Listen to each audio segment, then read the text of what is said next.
Mais um Cast Doctor para você. Hoje, com esse nosso time fantástico aqui, todos educadores em casa, educadores na escola, vamos falar, né, dessa situação mais a fundo. A Lilian e a Daniela, sejam bem-vindas de novo, né? Muito obrigada. Foi uma maravilha. Sabe como é que foi? Eu vou falar como é que foi o nosso encontro. As duas estavam convidadas para uma entrevista, mas não sabiam que ia ser no mesmo dia. E ali, então, surgiu a nossa ideia de falar a respeito disso. E fico muito feliz por isso. As duas entrevistas foi muito dinâmica, faltou tempo. Mas vocês são convidadas sempre, né? Tanto para o Fala Doctor, como também para o Cast Doctor. Obrigada. Sejam bem-vindas, meninas. Obrigada pela oportunidade de estar mais uma vez aqui, né? Ainda mais com a Dani, agora sim, dentro de um tema que a gente gosta muito, né? Eu gosto bastante desse tema de educação, acredito que a Dani também, pelo que eu vi, né, aquele dia. Então, agradeço bastante para a gente debater um pouquinho aí. É uma honra poder falar sobre aquilo que nos carece tanto atualmente, né? A gente fala em educação, mas não vive a educação na sua plenitude. E ela abre margens, né, para a gente pensar possibilidades sobre o que é ser educado, né? E o que é educar. Sim. E até o que a gente tem hoje em termos de educação formal, né? E tem a informal também, mas a formal, exato. O que hoje ela traz para o nosso aluno, né? O que ela leva, o que ela constrói, né? Eu acho que também são questões que a gente pode conversar um pouco. Exatamente. Né? Exato, até mesmo da educação de casa. Exato. Né? Que é muito importante essa educação de casa, porque senão lá... É todo um processo, né? Eu digo que é todo um processo. Se em casa não é educado, na escola não vai ser. Já começa por aí. Então, nós temos como um norte a nossa educação e também a vontade de conhecer, de saber. E a gente não joga conteúdo. Vamos partir para aquilo que nós estávamos conversando antes. Não se joga conteúdo, se joga conhecimento. E qual a maneira de a gente adquirir a sabedoria? Confúcio. E eu digo que são 3 situações, né? A situação da reflexão, a mais nobre delas. Por imaginação, a mais simples. E a árdua, a mais amarga, né? Que é pela experiência. Nós 3, eu digo que foi mais pela experiência. Gostaria de ser por reflexão. E sabe que é interessante, assim, ó, já puxando um pouquinho, já provocando um pouquinho vocês, pensando um pouquinho no nosso cérebro, dentro disso que tu fala. Vocês acreditam que o nosso cérebro ele não foi feito e ele não gosta de pensar? Acredito. Ele não gosta de pensar. Por quê? Porque o nosso cérebro, a tendência dele é economizar energia. Então, mas ele gosta, olha só, de resolver problemas. Provocado. De ser provocado em desafios e resolver, e aí sim ele tem prazer. Que é as vivências que tu traz. E aí eu pergunto, como que é na escola hoje em dia? Será que é assim? Existem essas provocações? Será que elas acontecem? Ou é só conteúdo? Ou é só o professor como um palestrante que está ali na frente e o aluno ali, né, sendo aquele observador que precisa ter atenção e aprender, né, já começa provocando por aí. Exatamente. Eu sei que a Dani está aí ainda, né, trabalhando direto com a educação, né, eu também, mas de uma outra forma hoje, né, mas eu fico pensando isso, assim, né, como que a gente quer que um aluno, até que uma criança, um adolescente, aprenda com esse formato, né, de ensino-aprendizagem, enfim, né. Exato. É que a gente fica pensando também, se a gente for um pouquinho anterior, né, a esse pensamento, o que é ser educado, né, para nós? Daí eu vou falar, eu como Daniela, como mãe, como educadora, como amiga, como que a gente acha que detém o saber. Não, a gente não detém o saber, não. A gente lança ele e ele volta transformado. Então, o que é ser educado, né, na minha concepção? É tu saber que tu tens os teus direitos e os teus deveres. Que nem tudo tu pode nessa vida. E a ousadia, ela tem uma linha tênue, né, na educação, porque as pessoas acham que ser sincero é tu falar tudo aquilo que vem ao teu pensamento. Isso já chega num ponto que nós nos tornamos grosseiros e indelicados, né? Então, o que é ser educado? É eu fazer uso dos conteúdos, eu fazer uso daquilo que eu aprendo dentro do sistema familiar e ser coerente diante daquilo que eu considere adequado e que me faça eu ser um ser social e um ser empático diante da sociedade, né? Porque a gente vê assim há muitas pessoas grosseiras que acham que podem falar o que bem querem porque não receberam os limites adequados em casa. Então, expressar aquilo que eu penso dentro de casa é uma forma de acolhimento. A gente tem que acolher os sentimentos dos nossos filhos quando eles choram, quando eles estão tristes, quando eles estão felizes demais. Acolher é uma coisa. Agora, como que eu vou lidar, como que eu vou orientar os meus filhos para lidarem com aquelas emoções, tanto dentro de casa quanto fora, porque até nós estávamos num programa agora, no Jogo de Cintura, a gente é o que a gente recebe em casa, o que a gente é em casa a gente vai externalizar fora, Exato. A partir da educação. Então, ser educado é tu saber que tu tens os direitos e os deveres, e como que tu faz um bom uso, porque hoje em dia a gente é educado por várias formas. O sistema familiar, ele educa pelo exemplo, não é nem pela fala. É o comportamento dos teus pais. Não adianta a gente falar, tanto que na psicologia, né, tu pode falar 1000 palavras, a criança vai prestar atenção no teu corpo. Como que tu lida? Não adianta tu falar uma coisa, verbalizar e agir de outra forma, que é o que a maioria das famílias se equivocam tanto. E aí a criança recebe a educação dos meios tecnológicos, das mídias, da escola, mas educar mesmo vem do exemplo familiar. Então, o que é ser educado? É tu saber aproveitar toda aquela informação que tu recebe, fazendo um uso coerente para que tu seja um ser humano agradável socialmente. Vou largar essa para ti depois desenvolver dentro da neurociência e pegando o teu link, Dani. Porque a questão comportamental, ela mexe com duas situações, personalidade e temperamentos.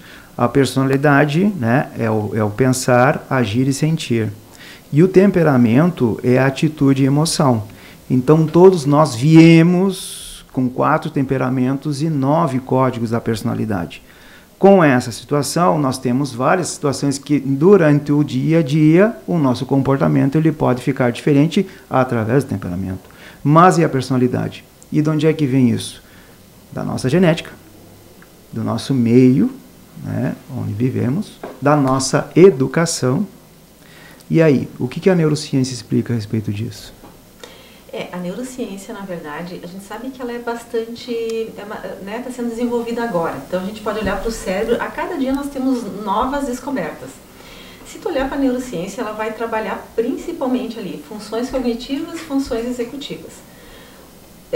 Não sei se eu vou te responder exatamente, mas se a gente olhar, por exemplo, assim, na educação, tá? Independente de ser em casa, na escola, onde for, quais são as funções cognitivas que nós temos e que nós utilizamos nesses momentos? A nossa inteligência, que é a nossa capacidade de resolver problemas e se adaptar a novas situações. Então, até que ponto eu ensino em casa meu filho a ouvir o outro, a ser flexível, porque daí entram também competências socioemocionais, que também a gente estuda na neurociência. Porque o que eu vejo quando tu estava falando, Dani, esse resultado que tu disse que é importante, bom, eu criar realmente um ser que seja humano, empático, saiba conviver em sociedade. E aí eu pergunto, aonde que a gente ensina isso? Deveria ensinar em casa e na escola. Mas quem está preparado para ensinar? Né? Porque muitas vezes os pais trabalham enlouquecidamente também, chegam em casa, querem descansar ou pegam o seu celular. Aí diz para o filho não pegar o celular, o pai está no celular, por exemplo. Né? Em vez de sentar com o seu filho e conversar assim, ó, como foi teu dia? Me conta o que tu fez. Como é que foi teu dia? Foi bem, pai. Aí terminou o assunto. Tá, então me conta o que tu fez na escola, o que tu aprendeu de novo. Não segue muitas vezes. Foi bem? Ah, então tá bem. Né? Então, olha só. Quando a gente olha para isso, talvez a neurociência vai explicar. Então, no momento que eu quero desenvolver o meu filho, eu preciso criar situações que ele possa usar, por exemplo, a sua inteligência. De forma crítica, olhar para situações e às vezes olhar para si também. Sim, eu acolho meu filho quando ele chora, quando ele faz birra, mas depois eu vou lá e converso com ele para entender e ele entender o que aconteceu. Trabalho já a educação socioemocional aí também. E aí ele vai começar a ter um discernimento e entender que... Porque como que a gente vê muito hoje adultos frente a situações que não sabem reagir como adultos? Nas situações de trabalho, acontece uma situação que alguém não gosta, uma semana sem falar com o colega. Gente, isso é o quê? A gente chama de infantil, né? Mas chama de criança, parece uma criança. Quem é que faz isso? Uma criança. Exato. Em vez de chegar, poxa, fiquei chateada, eu vou lá, Dani, olha só, eu quero conversar contigo, aconteceu isso, eu fiquei triste com a situação que aconteceu, vamos conversar? Quem que está preparado, né? Então, Às vezes a gente olha para uma educação que a gente gostaria que fosse um pouco mais, não vou dizer perfeita, mas que levasse em consideração isso, só que nós adultos não fomos educados assim e nós não sabemos educar nossos filhos. Então, olhamos sim, a inteligência é algo importantíssimo para a gente desenvolver, é ali que a gente também consegue trabalhar com o nosso cérebro, criar uma reserva cognitiva, trabalhar com a neuroplasticidade cerebral, né, ter essa capacidade. Então, já começamos por aí, né? Sem contar, bom, eu fico falando a tarde toda aqui, depois tem a atenção, tem a memória, tudo isso influencia. Porque hoje, olha só, dentro da escola, a gente pensa assim, muitos estudam um dia antes da prova, não é? Sim, geralmente estudam um dia antes da prova, só para a prova. Aí faz a prova, pergunta na semana que vem o que ele respondeu na prova, se ele ainda vai saber. Não sabe por quê. Não. Ele é simplesmente uma memória ali a curto prazo que se estabelece para conseguir ter um resultado desejado, porque aquilo que foi ensinado, normalmente o aluno não consegue fazer conexões com outros conhecimentos prévios, não consegue consolidar com algo da sua vivência do seu dia a dia. Quanta coisa nós aprendemos na escola, e se eu te perguntar hoje uma fórmula tal, tu lembra? Não lembra, eu não lembro. Por quê? Porque para a gente ter um conhecimento que se estenda ao longo da vida, digamos assim, usando uma memória a longo prazo, ela precisa fazer sentido e eu preciso ir consolidando ela no decorrer da minha vida. Exato. E assim também são as nossas competências socioemocionais. Se eu não, no dia a dia, olhar o que está ok, o que não está, ir mudando e melhorando, eu não consigo fazer com que meu filho seja empático ou seja empática se eu não, dia a dia, não olhar para isso. É que tem muitas coisas ainda dentro da educação. A gente que tem esse olhar, né, um pouquinho mais contemporâneo, dentro da educação ainda nós temos vestígios daquilo que era colocado, por exemplo, que a gente chama ainda, né, matriz curricular, grade curricular. Grade, já está preso ali. Já está preso. O sistema escolar já é uma forma de presídio. Desculpa falar isso para vocês, mas eu que trabalho com o corpo, com potências do corpo, como que nós colocamos e posicionamos os nossos filhos, os nossos alunos dentro de sala de aula? É o professor que detém o saber, ou seja, ele que determina, e os nossos alunos, eles ficam todos sentados ali dizendo sim, sim, sim, ou seja, nós preparamos o ensino como uma forma apenas de retenção de conteúdo. E o que é a prova? Por que se assusta tanto os alunos com relação à prova? Porque nós ainda estamos educando os nossos alunos para não questionarem. Porque o que é o questionamento? É a tentativa de um ser humano de associar aquilo que é real. Então, a gente vive numa educação que é projetada para o futuro. Para que a gente aprende o conteúdo no colégio? Para passar de ano, para passar na prova, para ir bem na prova, para depois conquistar o Enem, conquistar o vestibular, blá, blá, blá. E a gente não vive a educação presente, que é tecer estas sinapses que faz o ser humano se sentir um ser humano crítico, reflexivo e atuante no meio pela qual ele faz parte. Sim. Então, Exato. a gente... claro, a gente tem esse olhar, mas tem muita coisa ainda que a nossa educação já evoluiu e que precisa evoluir. Por exemplo, esses dias nós questionávamos, né? Não tem voluntários para trabalhar no CDM agora em função de tudo isso que está acontecendo. E aí eu lancei até uma campanha e disse, por que a gente não pega os nossos alunos do ensino médio, vamos pensar assim, que tem uma maior possibilidade, que já saem na rua, por exemplo, e não colocamos eles para trabalhar o conhecimento em locos. Solidariedade, empatia, reciclagem de materiais, mas não. Porque a gente ainda está dentro de uma escola numa zona de conforto, em que para o professor é mais fácil eu comandar os alunos que estão sentados, obedientes, e que saem apenas, para ir ao banheiro, do que aqueles que eu preciso estar o tempo inteiro promovendo essa reflexão crítico-pedagógica, que é o que a gente deveria fazer. Ou seja, trabalhar com pequenos projetos. Paulo Freire já trazia isso, né? A gente deveria trabalhar o ensino em pequenos projetos. A gente vai trabalhar educação ambiental, a gente vai trabalhar educação financeira, então a gente vai em locos. Mas o que a gente faz? Por isso que os nossos filhos odeiam a escola. Eles perguntam o tempo inteiro, o que eu vou fazer com isso que eu estou aprendendo? A situação é o seguinte, existem duas escolas. Existe hoje uma escola presencial, física, e uma digital, que se chama internet. Então, vamos dizer o seguinte, vou colocar as duas situações dos meus filhos. O Diogo, por exemplo, falou em geopolítica, ele discute com um diplomata. Olha aí. É bem assim, é fato. E a Clara, com 9 anos, já lia livros acima de 1000 páginas. Como é que esse professor vai se preparar para uma situação dessa? Porque nos dois lados existem vários professores. E eu vejo todos os dias eles com professores no YouTube. E não é porque os professores dos colégios deles são maravilhosos, os colégios deles. Mas a questão é a seguinte: imagina eu como professor lidando com 2 situações. É eu e mais 9 professores com aquele aluno. Então, tu falaste tudo. Como é que tu vai manter a atenção desse aluno na tua frente? Ele não vai respeitar a cartilha nenhuma. Ele vai dizer assim, ó, essa cartilha não está... O meu potencial é muito maior. Essa cartilha não está me explorando. Tá, mas aí Douglas, olha só. Aí cai... E outra situação também da inteligência que tu falaste. A palavra inteligência é entre escolha. E se tu for ver a entre escolha, se tu escolher aquilo que é certo, tu nunca, sempre vai se dar bem. E pela intuição, se tu escolher errado, tu vai se dar mal. Olha só, quantas pessoas sabem que inteligência vem do grego e o significado é entre escolhas. Só sabendo isso e pensando assim, ó, entre escolha, pô, eu tenho que escolher isso aqui é mais legal. É o inteligente. E o que é trabalhado nas escolas atualmente? Desculpa falar isso, mas eu posso falar. A gente trabalha inteligência apenas conteudística. A gente não trabalha inteligência emocional, não trabalha inteligência cognitiva, comportamental, nada. A gente foca no conhecimento. Na verdade, nem é conhecimento, né? Porque o que é o conhecimento? É informação só. É informação. Não, o conteúdo é a informação. O conhecimento é o que acontece com o conteúdo que é lançado para aquele ser humano e o feedback, como que ele faz o uso, qual é o olhar, quais são os sentidos que ele dá a partir daquela informação. Ou seja, meus filhos já chegaram num ponto assim, mamãe, por que a gente vai na escola? E eu falo mesmo, se a gente vai lá e tem os mesmos conteúdos que às vezes quando a gente vai estudar tem na internet.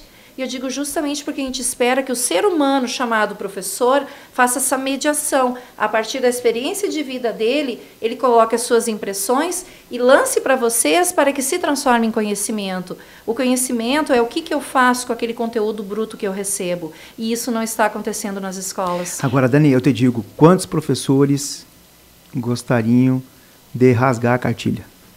Porque o professor... Porque assim, tem um comando de cima. Exato, tem um sistema. E acima desse comando tem outro comando, entendeu? Então, é assim, é o manejo. É o manejo. Só que assim, nós estamos num século muito diferente de 20, 30, 40 anos atrás. Daqui a um tempo não vai ter mais isso. Os nossos filhos já não estão mais aceitando qualquer coisa. De jeito nenhum. É justamente isso que gera a frustração. Exato. E outro, o Brasil é subdesenvolvido. Né? E o que menos... Gente, 18% da população brasileira lê um livro. Sim, o livro. Por ano. Um livro por ano.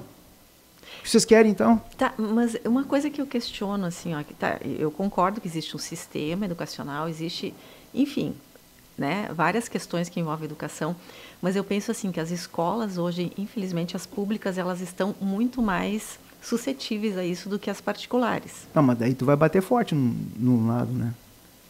Que está faltando muita situação para essa pública. Não, ok, mas ela está muito mais, digamos assim, submetida a essas questões do que uma escola particular, tá? Assim, onde é que eu quero chegar? Mas eu vejo que os avanços nessa escola, que a princípio tem um pouco mais de autonomia, apesar de ter que dar conta de conteúdos, ela poderia avançar muito mais. Trazendo, porque se fala muito hoje em metodologias ativas, se fala muito em aprendizagem baseadas em problemas, em projetos. Quais são as escolas hoje? E não é mudar o conteúdo, é a apresentação. A didática. Exato. E a metodologia. É nisso que eu quero chegar. Isso aí, é nisso que eu quero chegar. Metodologia, didática. Então, por que isso também não muda? E por que isso também não tem uma outra cara? Porque, assim, imagina tu apresentar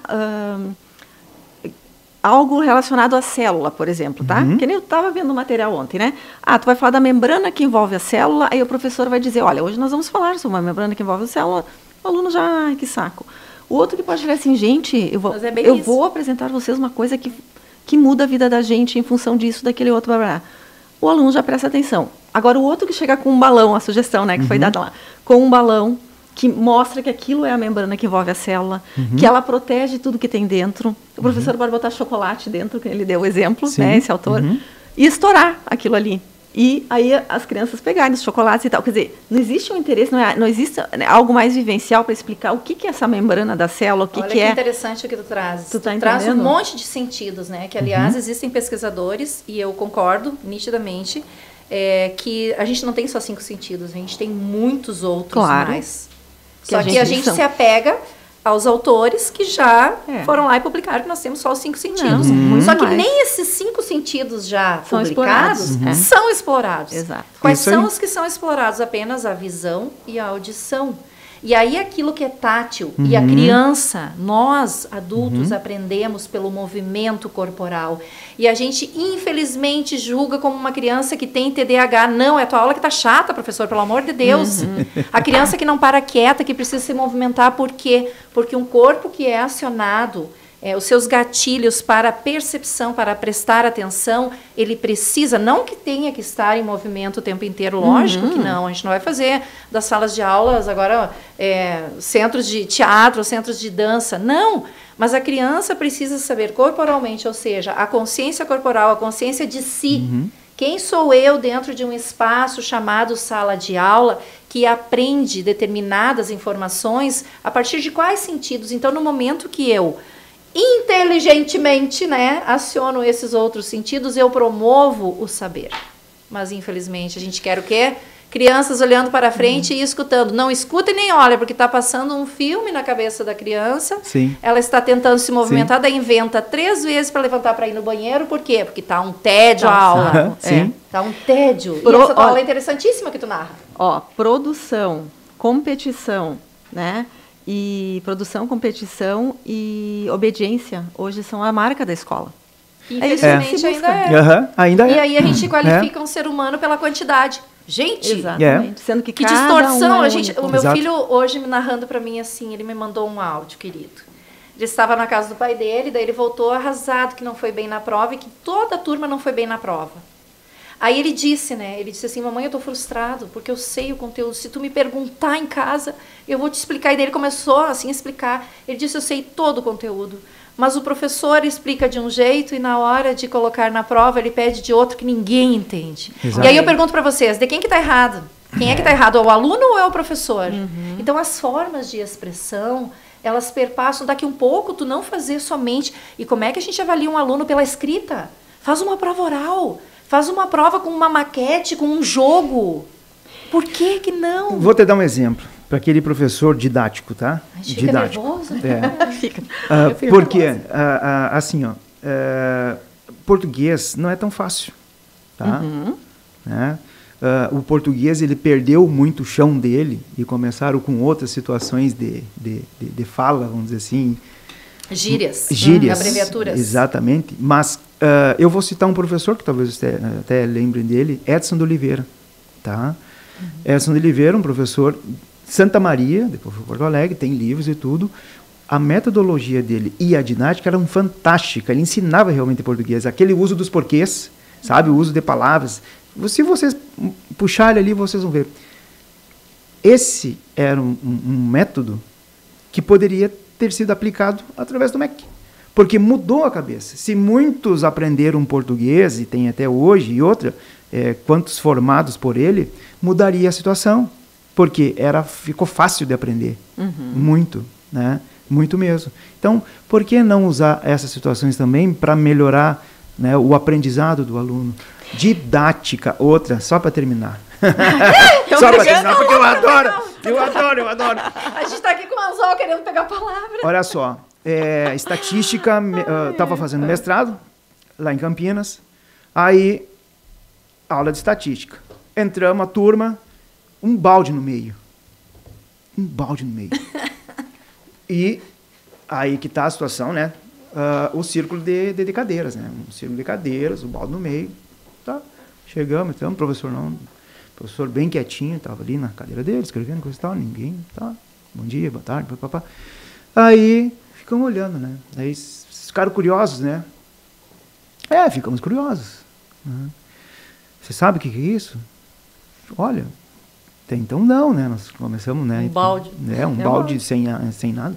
Olha, vamos dizer que esse balde seja o cérebro de vocês. Tá? E aí ele pegou e veio com uma garrafa d'água e essa água, o aprendizado de vocês, que vocês vão aprender hoje. Quem é ele? Aposentado, é claro, já era aposentado, professor. Ele foi diretor do ITA, Instituto Tecnológico de Aeronáutica. Nossa, São José dos Campos, São Paulo. Um mestre. Uma coisa assim que, pô, a aula dele foi fantástica, né? Imagina, tu aprendeu.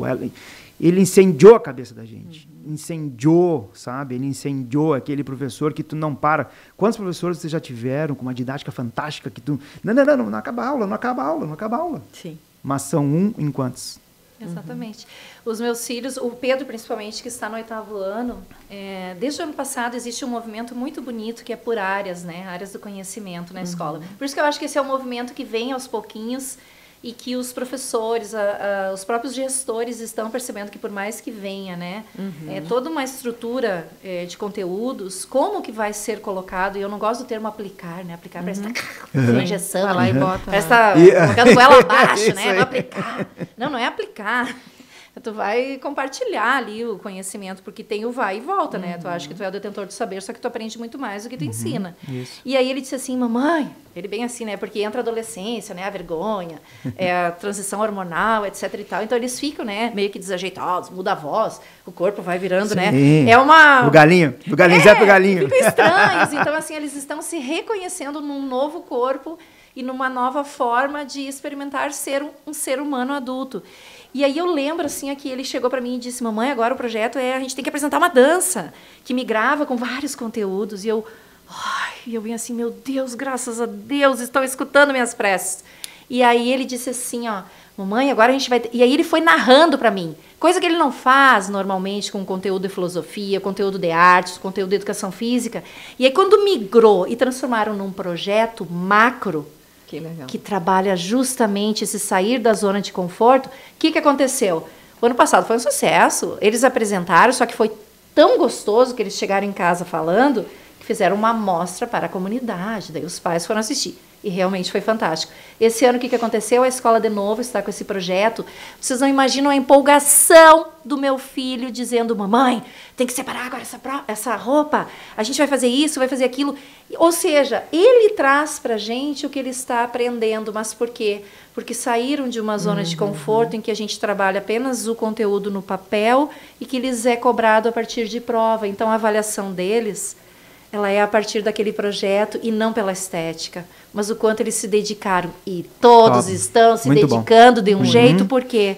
Porque pegou no ponto que é fundamental. Como é que a gente vai utilizar esse determinado conteúdo, transformando para a vida prática? E eles estão justamente ajudando, querendo ou não, para que essas crianças, esses adolescentes, eles trabalhem a questão da desinibição, do confiar em si, de ir a público, de aprender, porque eles têm que se reunir em grupos, em pequenos grupos, aí vai um na casa do outro, coletivamente, para além do individual. E isso, olha só, e isso a gente chama hoje de metacognição. O que isso quer dizer? Que é a gente olhar para como se aprende, né? Tanto o aluno descobrir, bom, como que eu aprendo? Às vezes tu pergunta à criança, eu não sei.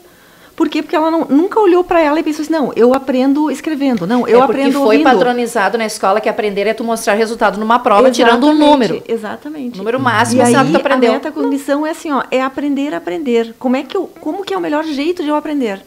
E aí os professores precisam aprender isso também, olhar, mas eu tenho 30. Ok, cada um aprende de um jeito, então vamos criar formas, né? Que todos possam mostrar o seu jeito de que aprendeu, que é, por exemplo, esse que tu está trazendo. Exato. Né? Então não é tão complicado assim. Quando alguém foge à regra, né? Quando alguém é exceção e que fica lá tentando aprender, eu sou uma que, se olhar os meus cadernos, que eu ainda trago uns 2 ou 3 da minha fase escolar, era cheia de símbolos, cheia de desenho. Porque eu não olhava para a cara do professor, eu ficava desenhando, uma porque eu era muito tímida e outra porque eu dizia assim, nossa, como é que eu vou aprender isso? Então eu materializava com formas. Pergunta se eu sei aquele conteúdo, eu sei exatamente, ou seja, às vezes as crianças são interpretadas como falta de atenção. Presta atenção na minha aula, olha para mim, quem disse que olhar para ti é uma garantia de que eu esteja aprendendo, ou seja, agregar possibilidades do aprendizado. E a criança aprende de várias formas, que não é apenas mostrando um número. Porque existe o aprendizado, o passivo e o ativo.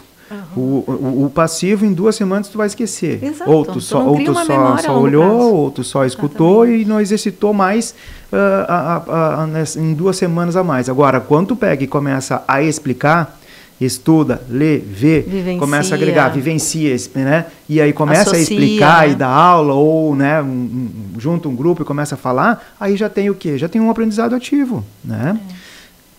Em 2021, a PUC, né, que é a Unicamp, São Paulo, USP e Unicamp, os dois mandam em pesquisa. 50% são das duas, o restante é das outras universidades do Brasil. Mas, em 2021, a Unicamp ela investiu, naquele ano, 72 milhões de reais, né, em pesquisa. A universidade, vamos dizer assim, com menos recurso, são 1.500 universidades nos Estados Unidos. Então, a 1.500, ela tinha investido mais de 300 milhões de dólares. Pesquisa é desenvolvimento no país. E se tem pesquisa num país que é muito avançado, é porque a educação também é avançada. O investimento, claro. E aí, porque nós começamos... Até a valorização. Entendeu como é que é? Por quê? Mas, claro, lá também tem muito aluno de fora. Eles investem muito. E muitos brasileiros vão para lá, muitos chineses, muitos indianos, muito tudo, vão para lá. Porque aqui, como não tem investimento em pesquisa, tem investimento, mas, puxa, não chega, eu acredito que não chega, juntando tudo, nem a 500 milhões por ano. É que no nosso país, os fomentos à pesquisa não existem mais, né? E aí a gente entra na questão da governamentalização, que a gente não vai entrar no mérito, né? Mas a gente sabe que é tudo relacionado à política. E o que acontece? Quando tu te torna um pesquisador, tu precisa dedicar aquele teu tempo à pesquisa. Com certeza. Então, as pessoas são remuneradas para serem pesquisadoras. E no nosso país, o pesquisador não é valorizado. Exato. Ou seja, a gente tem que aplaudir quem ainda é pesquisador, porque faz por amor. São pouquíssimos que recebem bolsas. Não conseguem parar suas vidas, porque tem família. Geralmente, um pós-doc, tu vai fazer, tu já tem filho, tu já tem marido, tu já tem uma estrutura. E tu não pode parar o mundo para te ser pesquisador. Claro que não, de jeito nenhum. E ainda há os que critiquem, né? Agora, a situação é, lá no fundamental, criando do fundamental, médio, vai, dá para desenvolver isso. Exato. Olha só que interessante. Dá para melhorar essa situação de iniciação científica. Dá, também. Olha só, o Diogo, no sábado de manhã tinha iniciação científica. Peguei ali de meio-dia. E aí, Diogo, como é que foi a iniciação? Ora, pai, a gente discutiu lá, né? E daí, assim, eu peguei e falei assim, vamos fazer, então, uma pesquisa da inflação da Alemanha após a Primeira Guerra Mundial. Top! Olha só. Que idade ele tem? Tem 12. Olha aí. Mas que incentive isso, entende? Que incentive isso. É esse tipo de situação para começar. E pra não pensar só isso. Fora da caixa, né? Como Exato, a gente diz, é pensar isso fora aí. da caixa. Né? Eu digo, fantástico. Na minha época era o quê? Pipeta, era uma plantinha, essas coisas assim. Não falava em política, não falava em economia, nada. E como tu falaste, a situação da parte financeira, né? Uma colocação de algo financeiro dentro da escola. É fundamental também. Agora, não sei se vocês têm a mesma impressão que eu tive, mas eu disse, nada acontece sem a gente não tentar ver o lado bom. A gente tem que tentar ver o lado bom. Não estou falando da catástrofe, tá? Que acomete agora o nosso estado, mas estou falando de um posicionamento comportamental da nossa comunidade leiga e a comunidade estudantil. Tudo aquilo que a gente estuda, daí eu falo como professora formadora no ensino superior, tudo aquilo que a gente estuda, né, dentro da pesquisa e da pós-graduação e da graduação, de que precisa funcionar o tripé, ensino, pesquisa e extensão, o ensino é que o aluno aprende, a pesquisa é o que ele faz com aquilo para se transformar daqui um pouco num material publicável. E a extensão é o que eu devolvo para a comunidade, independente do ensino superior ser público ou privado. A gente tem a obrigatoriedade da extensão. Vocês viram que agora sim a gente está sendo convocado a colocar a extensão em prática? Vocês viram que movimento lindo a nossa instituição A federal, eu falo pela federal e também das privadas, mas o que mais caiu na mídia, o que estão fazendo todos os cursos praticamente. Bah. E aí você dá um exemplo Fantástico. Da área da tecnologia, consertando os equipamentos. Isso aí. Eu disse coisa que deveria, que eu chego a me arrepiar. Coisa que deveria acontecer o tempo inteiro e não diante de uma catástrofe. Exatamente. Porque a vulnerabilidade está aí, não é só agora. É isso aí, né? Exato, então, é isso. Essa extensão é maravilhosa. Essa extensão deveria sempre estar acontecendo, que nada mais é do que tu colocar em prática o tripé. E aí, por que o tripé tem que acontecer só no ensino superior, no ensino formativo de futuros profissionais? Não! Os laboratórios estão sedentos dentro das escolas. Os nossos filhos querem ir para o laboratório, eles não querem ficar sentados só dentro de sala de aula, numa cadeira, numa grade lá, esperando o que vire conhecimento. A palestra do professor. O ator social que está lá, que é o detentor do saber. Na verdade, então, tem que ser um mediador. Desculpa falar, mas agora está acontecendo de verdade a extensão dentro do ensino superior. Algo que se vê mesmo. Que é a prática. Que é a prática. O que a gente está fazendo com aquilo que a gente aprende. E os nossos alunos, por que não pode ter esse movimento da pesquisa? Os jalecos que eles nos pedem no início do ano, eu queria que voltassem sujos, que eles fossem a campo mesmo. Mas a gente tem que sair da zona de conforto, que é a escola, onde a gente deixa os nossos alunos limpinhos e eles são entregues limpinhos e íntegros.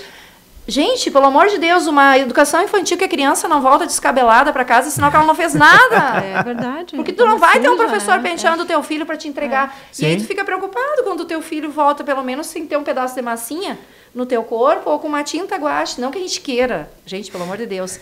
Mas tu percebe quando a criança é aproveitada no seu macro potencial ou aquela que é privada. E como eles gostam dessa parte prática, né? Gosto. Movimento. Criança aprende pelo movimento. E o adolescente também. Olha, eu não sou velho, viu? Eu não sou idoso, mas eu fui das técnicas comerciais e técnicas domésticas. Sim, e é a fase, aprendi lá a cozinhar. A infância e a adolescência é a fase que a gente mais desenvolve as nossas habilidades cognitivas. Sim, exatamente. E executivas também, porque as executivas é organização, é freio inibitório, né, é planejamento. Onde que a gente vai aprender isso se não é ali, nesse espaço social que é a escola? A família nem se fala, mas é a escola, que tu vai estar com pessoas, né? Sim. Completamente diferentes de ti. Então, ali é o espaço de desenvolver. E não se aproveita isso para desenvolver essas habilidades. Mas o nosso país ainda, infelizmente, e aí cada vez mais, né, a gente escuta assim, ó, mas o meu filho não vai lá no CDM. O meu filho não precisa ir lá reciclar roupa, separar roupa. Sim, ele precisa ser um ser humano. Exatamente. Ele precisa ter empatia diante da vida. Com certeza, sem dúvida. Então, a gente criar projetos que atendam a comunidade, não é porque a comunidade apenas está precisando. Sim, a comunidade precisa. E se teu filho está numa instituição privada, ele é privilegiado, sim, senhor. Então, a gente tem que fazer essa devolutiva. Nós, enquanto seres humanos, se queremos seres humanos de verdade, pessoas capacitadas, mas que tenham empatia e resiliência, a gente precisa mostrar a realidade. Com certeza. Aí eu falo para vocês que agora isso promoveu muito da gente ir para os bairros menos favorecidos e a gente vê que essa catástrofe, ela não vem para mostrar só o que a água levou, ela vem para mostrar aquilo que está acontecendo e que é real nas periferias e que a gente não está atendendo. A gente não atende essas comunidades. E nós temos obrigação, gente. Estão desassistidas. São desassistidas. E sabe que esses dias eu li uma frase assim que me chamou muita atenção, que dizia assim, agradeça por você estar do lado de quem pode doar e não de quem precisa receber. Olha que top. Então, olha só, se a gente pode doar, não é nem só o material que tu disse. Não, mas é a atenção. É o teu tempo. É o teu tempo. É o teu que é mais caro hoje em dia, não é o material, é o teu tempo. Sempre foi. É a tua empatia de ver o que essas pessoas estão precisando. Exato. Sábado mesmo a gente foi entregar umas famílias carentes e quando eu liguei para a pessoa que a gente ia levar, assim, pelo menos vocês se importam com a gente. Porque é uma comunidade que fica entre Itaara e entre Júlio de Castilhos ali, nem é Santa Maria. E o que a gente faz um trabalho mais aqui. Mas que foi atingida também, né? Que foi atingida também. E não foi atingida assim, com a questão da inundação, mas daí esposo perde emprego, que já era algo que não era, né, com carteira assinada, mas aí com a chuva não tem emprego. Exato. Aí o outro, então indiretamente tem muitas famílias atingidas também, né? Então eu digo que bom que a gente está nesse lugar de quem pode doar e não de quem precisa receber. Fato. Então precisamos valorizar e ensinar nossos filhos isso também. E na escola é um espaço, na família é um espaço para isso. Eu sei que nós estamos tendo uma oportunidade mais uma vez, gente. Nós passamos, estava tudo muito perfeito, né? A gente estava assim numa zona de conforto diante da vida, né? Verdade. Até aparecer a pandemia. que nos deu um chacoalhão em todo o planeta. Mundial. E só não se chacoalhou, não se sentiu chacoalhado quem realmente não entendeu o propósito disso. É isso aí. Tá? Agora acontece de novo essa catástrofe e é recém a primeira, porque tem muitas previsões ainda. E nós estamos tendo a oportunidade de sermos humanos. Daí a gente entra na questão, o que é ser educado? E a solidariedade. O que tu tá passando de valores para os teus filhos? Leva eles também para ajudar. Recicla em casa, pega aquilo que te sobra, não só o que te sobra, aquilo que te faz bem também fará bem ao outro. Sempre. Então, assim, nós estamos tendo uma oportunidade tão gigantesca no meio dessa tristeza, dessa avalanche de solidariedade, de coisas ruins, que só não ressignificamos as nossas vidas e o sentido do que é ser educado, quem realmente não quer. Exatamente. Porque nós temos a cada instante esse privilégio. A Dani tá vendo que nós estamos indo para o final do Cash Doctor, né? Não. E ela começou já a deixar a mensagem dela.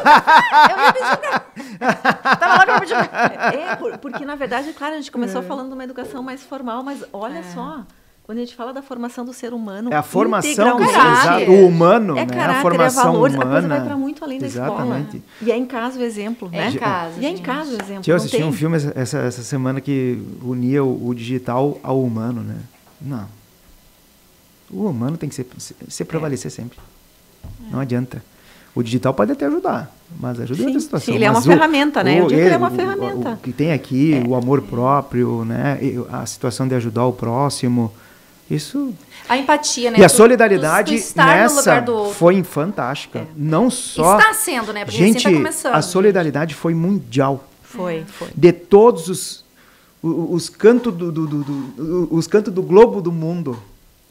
Veio de avião, veio digital no dinheiro, veio, tá chegando Mexeu, ainda, né? Mexeu sabe? com o planeta. Mexeu com todo o planeta. Outra coisa, a quantia de brasileiros nesse planeta também, né?